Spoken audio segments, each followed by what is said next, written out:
میری شادی کو پورے 10 سال ہو چکے تھے۔ آج میری شادی کی سالگرہ تھی۔ میرے شوہر کی عادت تھی کہ وہ میری شادی کی سالگرہ ہمیشہ بہت دھوم دھام سے مناتے تھے۔ وہ کہتے تھے کہ تم میری پہلی اور آخری بیوی ہو۔ میں ان کی بات سن کر ہنس لیا کرتی۔ میں ہنستے ہوئے کہتی، کیا مطلب کہ میں آپ کی پہلی بیوی ہوں اور آخری بھی؟ یہ بات کہتے ہیں تو لگتا ہے کہ آپ دوسری شادی کرنے والے ہیں۔ میری بات سن کر وہ کانوں کا ہاتھ لگاتے اور کہتے، خدا کا خوف کرو بیگم، تم مجھ پر اتنا شک کیوں کرتی ہو؟ میں ایسا نہیں ہوں۔ ابھی بھی میں اور میرے شوہر واجد علی یہ باتیں کر رہے تھے کہ کمرے کے دروازے پر دستک ہوئی۔ میں نے دیکھا ہمیشہ کی طرح اداس صورت لیے میری ننند کھڑی ہم دونوں کو دیکھ رہی تھی۔ ایسا تو ہونا ہی تھا، جب جوان نند گھر میں موجود ہو تو بھائی اور بھابھی کا حق حلال کا رشتہ بھی اسے حرام لگنے لگتا ہے۔ وہ مجھے یوں دیکھ رہی تھی جیسے میں کوئی گناہ کر رہی ہوں۔ وہ بولی، بھابھی آپ کو امی بلا رہی ہیں۔ ننند کی یہ بات سن کر میری تیوریوں پر بل پڑ گئے۔ اچھا اماں بلا رہی ہیں تو تم جاؤ، میں بعد میں آ جاؤں گی۔ میری بات پر وہ غصے میں پیر پٹکتی ہوئی چلی گئی۔ ابھی 2 منٹ بھی نہیں گزرے تھے کہ میری ساس بن بناتی ہوئی وہاں آ گئی اور کہنے لگی، میں نے کہا ہے کہ تم باہر دفع ہو جاؤ۔ بے حیائی تو آج کل عروج پر ہے۔ گھر میں جوان لڑکی موجود ہے اور تم دونوں بے شرموں کی طرح یہاں بیٹھے اپنی باتوں میں مصروف ہو۔ چلو رضیہ جلدی سے باہر آؤ، بہت کام پڑے ہیں۔ ساس کی اس بات پر میرا دل تو بہت برا ہوا، لیکن میں چپ رہی۔ تھوڑی دیر کے بعد میں ان کے پاس گئی تو وہ مجھے اور زیادہ سنانے لگی۔ آخر آج مجھے بھی غصہ آ گیا۔ آج میری شادی کی سالگرہ تھی اور میں 10 سال سے شادی کے بندھن اور ذمہ داریوں میں بندھی ہوئے تھی۔ اس کے بعد میرے دونوں دیوروں کی شادی ہوئی۔ یہ سب خرچہ میرے شوہر نے اٹھایا تھا اور میں بھی قناعت کی زندگی گزار رہی تھی۔ اب جب کہ ہمیں زندگی میں سکون میسر تھا تو میری چھوٹی ننند مصیبت بن کر ہمارے گلے کا توق بن چکی تھی۔ میں نے کہا، ماں جی آپ کو اپنی بیٹی کا اتنا ہی خیال ہے تو آپ اس کی شادی کیوں نہیں کر دیتی؟ اس کی عمر 30 سال ہونے کو ہے۔ آپ ابھی بھی کسی اچھے رشتے کے انتظار میں ہیں اور ہم کب تک یوں چھپ چھپ کر اپنی زندگی گزاریں گے؟ ماں جی آپ کو بھی تو احساس ہونا چاہیے نا، آپ اپنی بیٹی کی شادی کریں، وہ ہر وقت ہمارے سر پر تلوار کی طرح لٹکتی رہتی ہے۔ میری یہ بات سن کر میری ساس کو بہت غصہ آ گیا۔ وہ ہاتھ ہوا میں اچھالتے ہوئے بولی، تمہیں شرم نہیں آتی یہ بات کرتے ہوئے؟ میں تو تمہارا گھر بچانے کے لیے سب کر رہی ہوں۔ جانتی ہو جس دن تمہاری ننند کی شادی ہوگی نا، اس دن سب تباہ و برباد ہو جائے گا، تم دونوں بھی نہیں بچو گے۔ ابھی تو تم پٹر پٹر باتیں کر رہی ہو، ابھی تم اس شادی کا مزہ چکھا نہیں ہے جو اس گھر میں اگر ہو گئی تو تمہاری عمارت بھی زمین پر منہ کے بل گر پڑے گی۔ اپنی ساس کی باتیں سن کر مجھے تو لگا جیسے میں نے کوئی گستاخی ہی کر دی ہو۔ میں نے سوچا کہ اس میں غلط بات کیا ہے، مجھے سمجھ نہیں آتا۔ ماں جی آپ نے اپنی بیٹی کو 10 سال سے گھر میں بٹھا کر رکھا ہے۔ میں نے اگلا وار کیا تو وہ بولی، ہاں تو کسی وجہ سے بٹھا کر رکھا ہے نا، ابھی تمہیں ان باتوں کی سمجھ نہیں ہے، تم اس سے بہت چھوٹی ہو، بہتر ہے کہ تم ان باتوں میں نہ ہی پڑو، ورنہ تمہارا جو حشر ہوگا نا وہ تم خود دیکھ لینا۔ اپنی ساس کی باتیں سن کر میرا تو دل کام کر رہ گیا تھا۔ بھلے سخت ساس ہوتی ہے لیکن آج تک انہوں نے مجھ سے ایسی کوئی بات نہیں کی تھی، لیکن میں جب بھی ننند کی شادی کی بات کرتی میری ساس کو بہت غصہ آ جاتا۔ ان باتوں نے مجھے پریشان کر رکھا تھا۔ البتہ میں نے بھی سوچ لیا تھا کہ میں اپنی ننند کو ایسے برباد نہیں ہونے دوں گی۔ میں نے اپنے شوہر سے بھی یہ بات کرنی تھی، کیونکہ جب بھی ہم ساس سے اپنی ننند کی شادی کے بارے میں بات کرتے تو ویسے ظاہر کرتی جیسے میری ننند کی شادی ہونے سے گھر میں بہت بڑا طوفان برپا ہو جائے گا۔ حالانکہ یہ بات ایسی نہیں تھی جیسے وہ سمجھتی تھی، بلکہ شاید ان کا کوئی ذاتی مفاد تھا، کیونکہ میں اکثر گھر میں کام کاج نہیں کر پاتی تھی، مجھے باہر نوکری پر بھی جانا ہوتا تھا، تو میری ننند گھر میں سارا کام سنبھال لیتی تھی۔ شاید میری ساس کو اس بات کی فکر ہو کہ بیٹی کام کرتی رہے، لیکن کوئی ماں اپنی اولاد کے لیے اتنا بڑا ظلم نہیں سوچ سکتی۔ یہ سوچ کے میں نے اپنے شوہر سے یہ بات کی تو وہ بھی حیران ہونے لگے۔ وہ بولے کہ میں بھی تو یہی نہیں سمجھ پایا، میں اتنے رشتے اپنی بہن کے لیے لایا لیکن ابھی تک ایک بھی قبول نہیں ہوا، اس لیے کہ اماں کو کوئی رشتہ پسند ہی نہیں آیا۔ مگر یہ بات تو تم بتا رہی ہو کہ اماں میری بہن کی شادی سیرے سے کرنا ہی نہیں چاہتی۔ اگر مجھے پہلے پتا ہوتا کہ یہ نیت ہے تو میں انہیں سمجھاتا، میں ان سے پہلے بات کرتا، مگر اب لگتا ہے کہ مجھے خود ہی کچھ کرنا پڑے گا۔ میرے شوہر بھی گہری سوچ میں ڈوب گئے تھے اور میں بھی سوچنے لگی، لیکن اس سے پہلے میں نے سوچا کہ میں اپنی ننند سے بھی بات کر لوں، کیونکہ وہ ہمیشہ سے ہی میری مخالف رہی تھی۔ جب بھی میں اس کے رشتے کی بات کرتی تو وہ جڑ سے آگ بگولا ہو جاتی اور کہتی کہ تم میرا مذاق اڑا رہی ہو، تمہیں میرا اس گھر میں رہنا برا لگتا ہے، تم چاہتی ہو کہ تم مجھے اس گھر سے نکلوا دو، لیکن ایسا نہیں ہوگا۔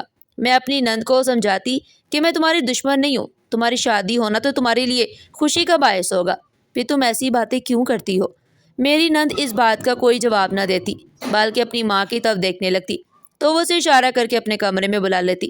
مگر آج میں نے سوچ لیا تھا کہ میں اپنی نند سے صاف صاف بات کر کے رہوں گی، کیونکہ کافی عرصے سے میں نے اپنی نند کو خوش نہیں دیکھا تھا۔ وہ ہر وقت خاموش یا پھر چڑچڑی رہتی تھی۔ اس کی زندگی میں خوشی اور کھیلنا کودنا ہونا چاہیے تھا۔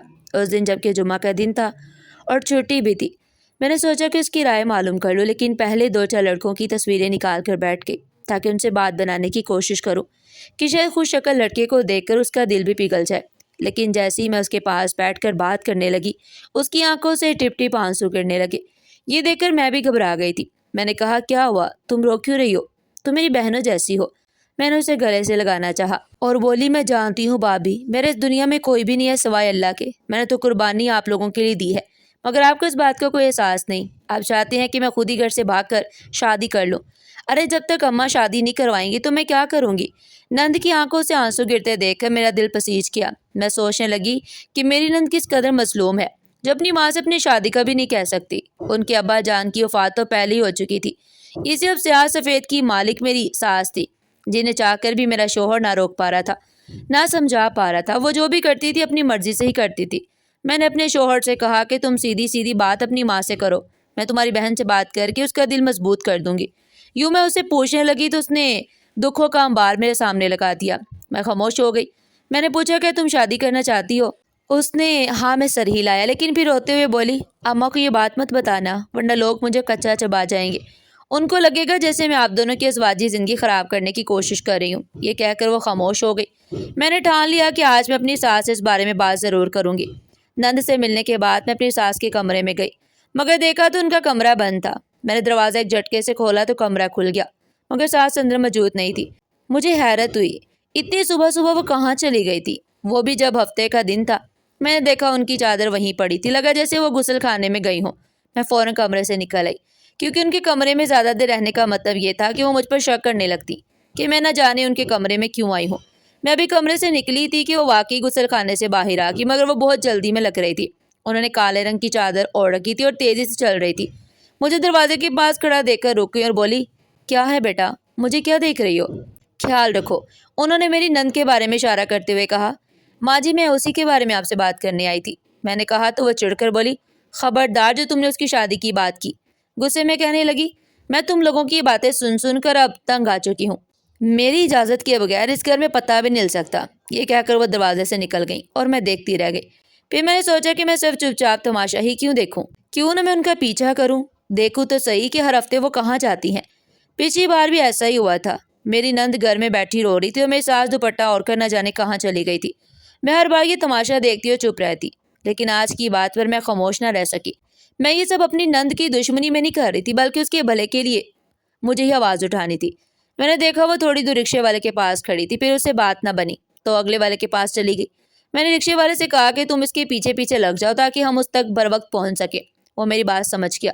میں نے بند رکشے کا انتخاب اس لیے کیا کہ میری ساس مجھے دیکھ نہ سکے۔ اب میں بیٹھی ان کا پیچھا کر رہی تھی۔ منزل پر پہنچتے ہی انہوں نے ادھر ادھر دیکھا، میں بھی چپ کر بیٹھی رہی۔ تھوڑی دیر بعد وہ رکشے سے اتر کر نیچے چلی گئی۔ میں نے دیکھا کہ وہ بیسمنٹ میں بنے ایک کمرے کی طرف جا رہی تھی۔ ان کو دیکھ کر مجھے اور شک ہوا، اگر کسی عام گھر میں ملنے کے لیے جانا ہوتا تو پھر اتنے خفیہ طریقے سے کیوں جا رہی تھی۔ میں بھی ان کے پیچھے پیچھے گئی، دیکھا تو وہ کسی کا گھر نہیں بلکہ کسی پیر فقیر کا کوئی آستانہ لگ رہا تھا۔ وہ اندر چلی گئی۔ اندر اندھیرا تھا، روشنی بھی نہیں تھی کہ میں دیکھ پاتی کہ کیا ہو رہا ہے۔ اگر دروازے میں کھڑی ہوتی تو اور بھی برا لگتا۔ میں نے اپنی چادر ٹھیک کی اور باہر آ کر ایک دکان والے سے کچھ خریدنے لگی، مگر میری نظر اسی بیسمنٹ کی طرف تھی۔ ادھر دیکھتے دیکھتے میں نے دکان والے سے پوچھا کہ یہ کیا جگہ ہے، کیا تمہیں معلوم ہے کہ یہاں کوئی عورت اکثر آتی ہے؟ وہ کہنے لگا، یہاں تو کئی لوگ آتے ہیں، مجھے کسی کو یاد نہیں رہتا۔ ہاں البتہ پیر صاحب کے پاس ایک بڑے ہی معزز گھرانے کی خاتون اکثر آتی ہیں، وہ زیادہ تر اپنی گاڑی میں آتی ہیں، لیکن مجھے ان کے آنے کا مقصد سمجھ نہیں آیا۔ بیچارے غریب لوگ تو یہاں دعا کروانے آتے ہیں، ان امیروں کو کیا ضرورت پڑتی ہے؟ میں نے اس آدمی سے کافی معلومات حاصل کر لی تھی۔ اب یہ بات تقریباً ثابت ہو گئی تھی کہ سب کے پیچھے کوئی نہ کوئی راز ضرور ہے۔ میں نے سوچا کہ میں اپنی نند کی شادی اپنے بھائی سے ہی کروا دوں۔ پہلے تو مجھے اپنی نند پر شک تھا کہ شاید وہ کسی لڑکے سے بات چیت کرتی ہو، اس کا حسن اور اس کی جوانی شاید کسی کے ساتھ معاملہ بنا رہی ہو، مگر اب مجھے معلوم ہو گیا تھا کہ اس کا کوئی قصور نہیں تھا۔ قصور اگر تھا تو صرف میری ساس کا۔ میں نے سوچ لیا تھا کہ میں اپنے شوہر اور نند کو بتائے بغیر اس فیصلے پر عمل درآمد شروع کر دوں گی، کیونکہ کئی بار میں نے اپنے شوہر سے بھی سلسلے میں بات کی، مگر وہ بھی اپنی ماں کی باتوں میں آ جاتے تھے۔ کئی دن میں سوچتی رہی کہ میں اس مسئلے کا کیا حل کروں۔ پھر میں نے سوچا کہ پہلے مجھے اپنے بھائی سے مشورہ لینا چاہیے۔ میں نے اپنے بھائی کو ساری صورتحال بتا کر کہا، بھائی تم میری نند سے شادی کر لو، وہ بہت پرہیزگار لڑکی ہے، مگر میری ساس نہ جانے کیوں اس کی شادی نہیں کرنا چاہتی تھی، وہ بھی بلا وجہ، حالانکہ میری نند ایک خوبصورت اور شادی کے قابل لڑکی ہے۔ میرے بھائی نے میری بات سنی اور بولا، اگر میں ایسا کروں گا تو تمہارے سسرال والے تم سے ناراض ہو جائیں گے، پھر تم کیا کرو گی؟ میں نے کہا، وہ تم مجھ پر چھوڑ دو، میں جو بھی کروں گی اس کا اثر مجھ پر ہی ہوگا اور میں اپنا دفاع کر لوں گی۔ میرا بھائی اس بات پر مان گیا اور بولا کہ تم جیسا کہو گی میں ویسا ہی کروں گا، لیکن تم اس بات کا ضرور خیال رکھنا کہ تمہارے سسرال والوں کو اس بات کا پتہ نہ چلے، یا اگر پتہ بھی چل جائے تو تم انہیں منا لینا۔ میں نے اگلا منصوبہ تیار کر رکھا تھا کہ اپنی ساس اور اپنی نند دونوں کو اس بات سے بے خبر رکھوں گی۔ میں نے سوچا کہ ساس اور شوہر کو عمرے کے لیے بیچ دوں گی، جب گھر میں کوئی نہیں ہوگا تو رشتے کا بھی مسئلہ نہیں رہے گا۔ اپنی نند کو بھی اپنی باتوں میں بہلا پھسلا کر راضی کر لوں گی، مگر اب اس کی عمر ضائع نہیں ہونے دوں گی۔ خدا کی قسم، جب میں نے عمرے کا کہا تو وہ چونک اٹھی اور بولی، مجھے تو بابا جی نے پہلے ہی کہا تھا کہ تم عمرہ کر لو، تمہارے سب مسئلے حل ہو جائیں گے۔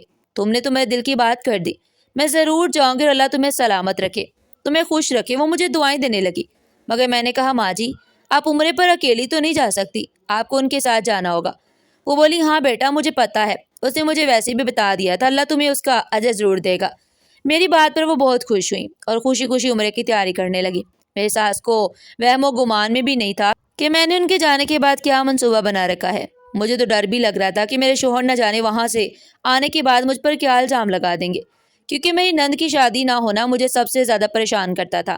خیر میرا بھائی بھی معقول تھا، اس کی پہلی بیوی کی وفات کے بعد ہم نے اس کی دوسری شادی نہیں کی تھی، مگر اب بھی وہ جوان لگتا تھا، اس کو کوئی بچہ بھی نہیں تھا، بس اپنی بیوی کے غم میں اس نے شادی نہیں کی۔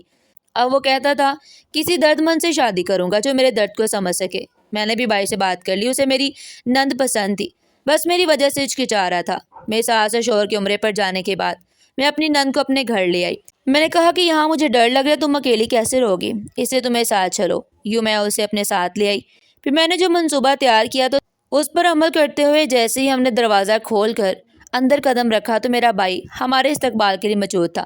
اس نے میری نند کو دیکھا تو دیکھتا ہی رہ گیا۔ میری نند واقعی بہت خوبصورت تھی، پردے دار تھی، اس کے چہرے پر ایک الگ قسم کی رونق اور نور تھا۔ مجھے پتا تھا کہ آج ہی دونوں کو ملانے کا صحیح وقت ہے، پھر کوئی اعتراض نہیں تھا۔ میری نند آہستہ آہستہ میرے بھائی سے گھلنے ملنے لگی تھی۔ میرا بھائی خود تو دکھی دل والا تھا، لیکن دوسروں کو ہنسانے میں بہت ماہر تھا، خاص طور پر لڑکیاں اس کے مذاق سن کر ہنس ہنس کر لوٹ پوٹ ہو جایا کرتی تھی۔